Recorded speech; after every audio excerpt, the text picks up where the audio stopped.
রুই মাছের মাথা দিয়ে মুড়িঘণ্ট।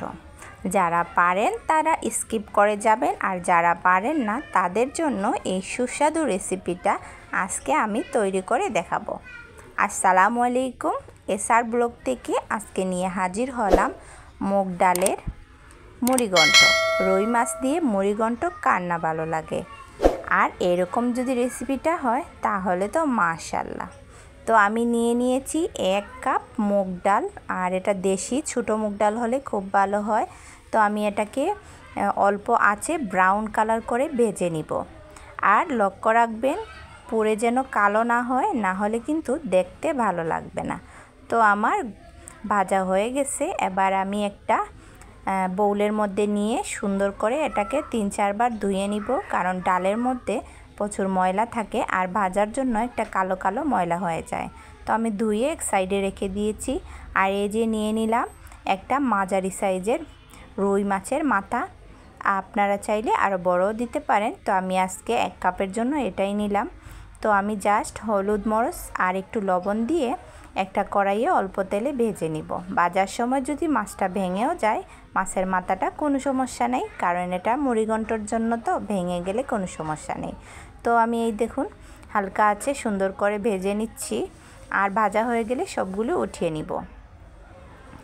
আর এই ভাজা তেলের মধ্যে আমি আর একটু তেল দিয়ে দিব পরিমাণ মতো, দিয়ে দিব 1 মুঠো পেঁয়াজ কুচি করা, সাথে সাথে দিয়ে দিব লবণ, তাহলে পেঁয়াজটা তাড়াতাড়ি ব্রাউন কালার হয়ে আসে। তো এই ফাঁকে বলে নিই, যারা আমার ভিডিওটা ফেসবুক থেকে দেখছেন তাদেরকে বলবো লাইক কমেন্ট শেয়ার করে পাশে থাকবেন, আর যারা ইউটিউব থেকে দেখছেন তাদেরকে বলবো like comment share and subscribe করে দিবেন। পাশে থাকা বেল বাটনে টিপ দিয়ে আমার নিত্য নতুন ভিডিও আপনারা পেয়ে যাবেন। তো আমি এবার পেঁয়াজটা ব্রাউন কালার হয়ে এসেছে, পানি দিয়ে তার সাথে সব মশলাগুলি দিয়ে দিব। আধা টেবিল চামচ আধা টেবিল চামচ রসুন, হলুদ, মরিচ, ধনিয়া আর জিরা, সব উপকরণগুলি দিয়ে মশলাটা ভালো করে কষিয়ে নিব। আর বলতে বলতে আমার মশলাটা প্রায় কষানো হয়ে গেছে। এবার আমি তার সাথে ভেজে রাখা ধুয়ে নেওয়া মুগ ডালটা ঢেলে দিব।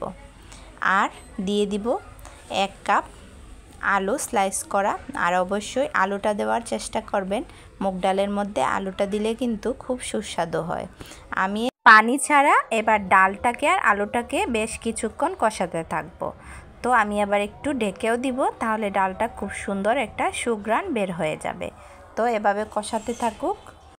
আর যারা মুগ ডালের মুড়িঘণ্ট খেয়েছেন তারা নিশ্চয়ই জানেন এর স্বাদ এবং ঘ্রাণ কীরকম, জাস্ট প্রেমে পড়ার মতো।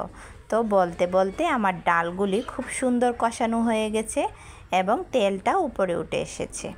এবার দিয়ে দিব প্রায় 2 কাপের মতো পানি। আর এই পানিটা দিয়ে ডালটা মোটামুটি সিদ্ধ করে নেব।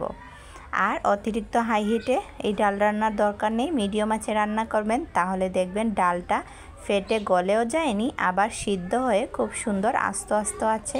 আর ডালটা দেখতে যেমন খেতেও ভালো লাগে। তো আমার ডালটা খুব সুন্দর সিদ্ধ হয়ে গেছে। আর এবার দিয়ে দিব ভেজে রাখা মাছগুলি এবং দিয়ে সুন্দর করে নেড়েচেড়ে আরও কিছুক্ষণ জাল দিতে থাকবো, তাহলে মাছের ভিতরে ঝোলটাও ঢুকে যাবে আর মাছটাও সুন্দর মতো সিদ্ধ হয়ে যাবে। এবার অ্যাড করে দিব, আমি তার সাথে একটু পানি দিয়েছিলাম, এটা স্কিপ হয়ে গেছে। তো এবার দিয়ে দিব 1 কাপ টমেটো স্লাইস এবং নেড়েচেড়ে মাছের মাথার অংশগুলি একটু ভেঙে দিব, তাহলে এই ডালটার খেতে খুবই সুস্বাদু হয়। তো আমি এবার পানিটা টেনে আসলেই তার সাথে অ্যাড করে দিব 3-4টা কাঁচামরিচ এবং বেশ কিছুটা ধনেপাতা দিয়ে একটু ঢেকে দিলেই মুগ ডাল রেডি হয়ে যাবে। এই যে পরিবেশন করে নিলাম। যারা তৈরি করতে পারেন না খুব সহজেই তৈরি করে নিতে পারেন। আর যদি ভালো লাগে please like comment share and subscribe করে আমার পাশে থাকবেন। ধন্যবাদ সবাইকে। আসসালামু আলাইকুম।